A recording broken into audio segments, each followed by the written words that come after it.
বই পড়ে শোনাচ্ছে। দোল পূর্ণিমা নিশি নির্মল আকাশ, মৃদুমন্দ বাড়িতেছে মলয় বাতাস। মলয় পর্বতে বসি লক্ষ্মী নারায়ণ, মনসিকে দিন জনে করে আলাপন।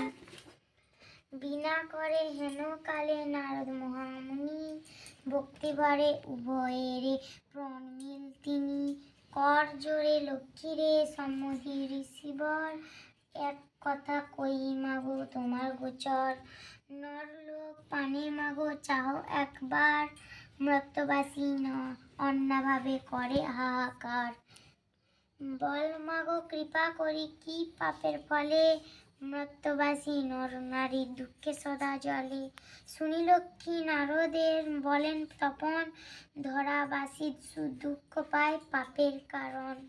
লক্ষ্মী রূপা নারী সৃষ্টি পাঠানু মর্তেতে, আমারে ভুলেছে তারা পড়িয়া মহতে।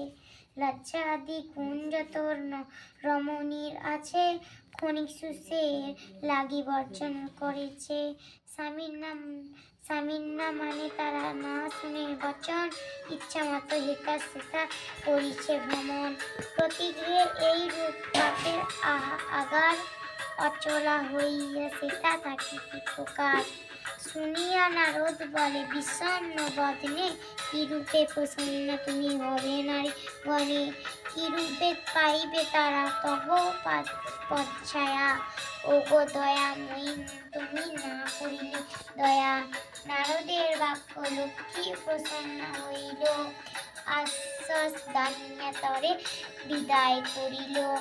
অতঃপর লক্ষ্মী মাতা বলে নারায়ণে, প্রত্যর দুর্গতি প্রভু বুঝাব কেমন। পড়বে কি করে তাহলে মুখটা